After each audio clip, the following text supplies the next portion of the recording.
Hi all. Welcome to my personal highlights of the National Camera Exchange Winter Zootography field trip taken in February of 2025 and sponsored by Sony. It was held at the Minnesota Zoo in Apple Valley, Minnesota, amidst both the outdoor and indoor tropics exhibits.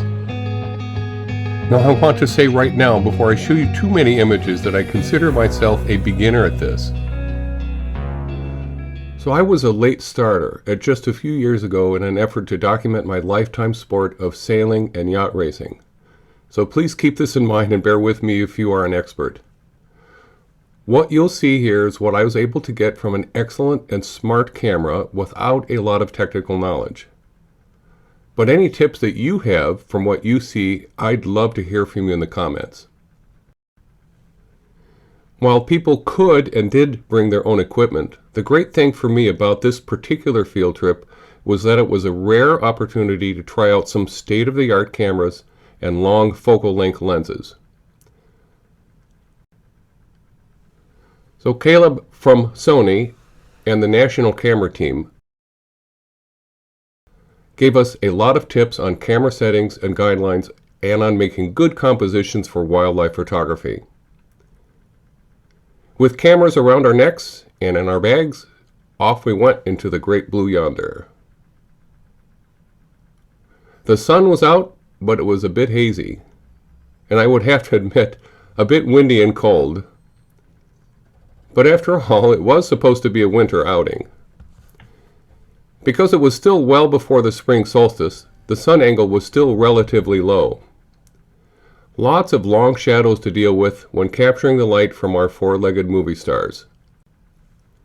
We were hoping to have a glorious snowy backdrop, but unfortunately Mother Nature took that away from us a few days earlier.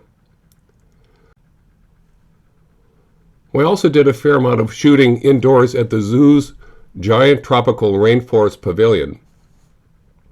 Lots of colorful birds just waiting to show off for us. We indeed had a wide range of lighting conditions and subjects to put our cameras and lenses to the test.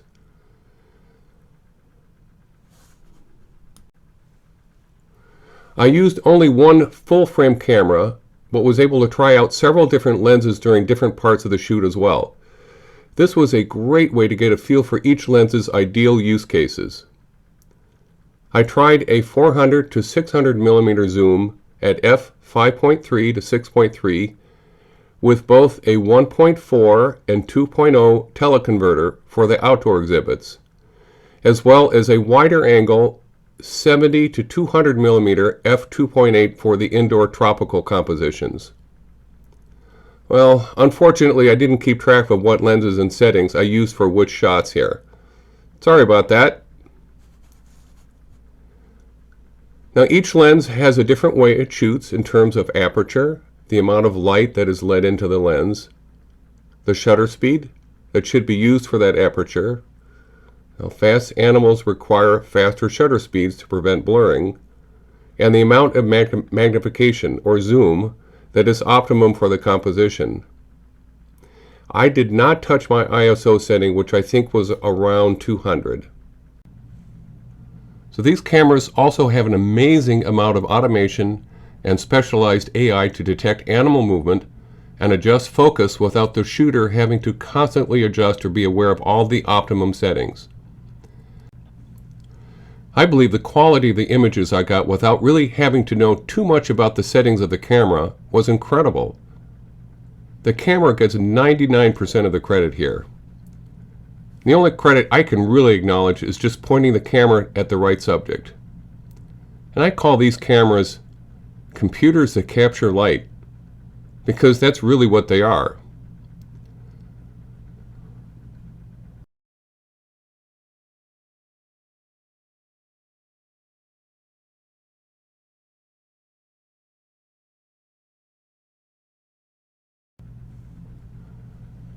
Not only was this educational, but it was fun to work with the other local photographers, Caleb and the National Camera staff, for a few hours.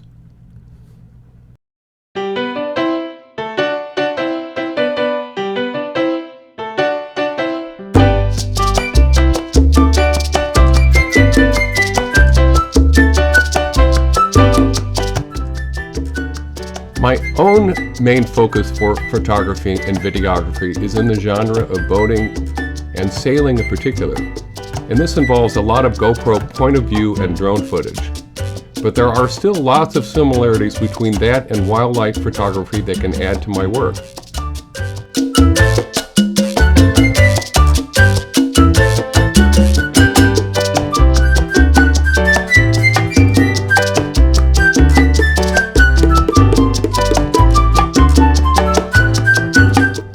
Both genres try to capture relatively fast-moving objects that are far, far away and unpredictable in their motion.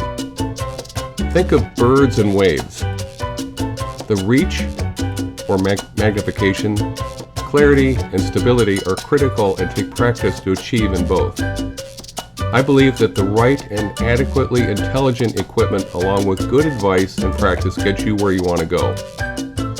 And here's a link to my sailing channel, which is so far only missing the Arctic Ocean in terms of venues. But with luck, maybe I'll even catch that one sometime too. This field trip was a good way to see what some really good camera equipment could do to help me along my path. Oh, and by the way, there were 2 other online sessions included in the workshop that discussed the photographic methods as well as a review and critique of the images that we took as a group. So I learned a lot. Would I do this again? Of course, and you can too. National Camera Exchange does these sorts of field trips year-round. So if you like this content, I will be producing more of this out on the water and in the field. So please punch that subscribe, notify, and like, and you'll get what I put out from wherever in the world that may end up being. So until then, keep on shooting and getting better. But if you haven't started yet, maybe it's time to get on one of these field trips and get started. Ooh, me? Yes, you!